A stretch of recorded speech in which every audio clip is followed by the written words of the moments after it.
Welcome. I just wanted to come on here and share with you one of the books that I recently finished reading as part of the United Methodist Women's Reading Program.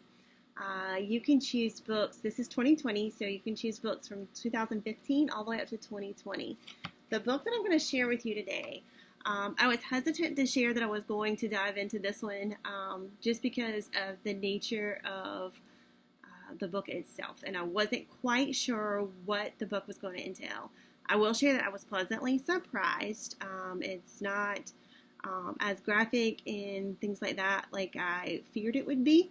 I have definitely read true accounts of people's lives that are much more detailed and much more graphic than this. I will go ahead and tell you as well that if you read any of the reviews on the book, I was reading some of them on Goodreads last night. Some people gave it 4 and 5 stars for the content and the way it was written. Other people give it 1 and 2 stars because they really thought it was going to be a book told from the perspective of the victims. And it's not really that. So I want to share the book with you really quick. So this is The White Umbrella, and it's Walking with Survivors of Sex Trafficking. And I guess depending on how you read that title, it could be very misleading. And so that's why some people thought that they were going to read from the victims' perspectives, but it's not completely about that at all. A large part of it is about a program that is in Georgia and how it got started. The thing that I found valuable, you heard a little bit from the victims and some of what they went through, but it didn't go into graphic detail. So if you're worried about that, don't be. It does go into some detail, so I'm not going to say it's completely free of all of that, but it's going to go probably about newsworthy kind of detail, if that makes sense. The perspectives that I absolutely loved in this particular book were the perspectives from like the counselors and what it takes to work with victims who have been sexually exploited, whether it's been sexual abuse in the home, whether it has been sex trafficking, and then they also go into just, some addictions as a result of just different choices that were made in life. Part of me wants to advocate for this to be an educator's read because we have children in our classrooms today that have suffered from so much traumatic experience. And I'm going to turn real quick. It's chapter 5, Her Battle, and it talks a lot about the brain and how the brain develops.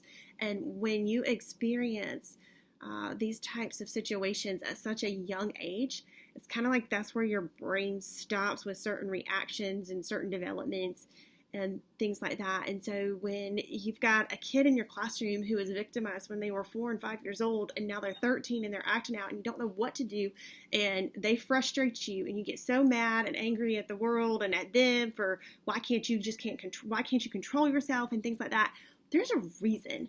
And teachers, we need to be more compassionate. We need to, even if we don't ever know the entire story behind the children in our classroom, we need to be aware of how we say things, how we do things, and things like that.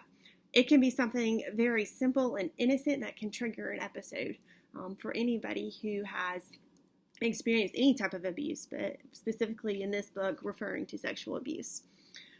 The other thing I wanted to point out is they talk about ways that you can help. So reading the chapter on prayer, it's like, yes, I can do that. For some reason, I keep getting involved in companies or friendships where this is what the focus is.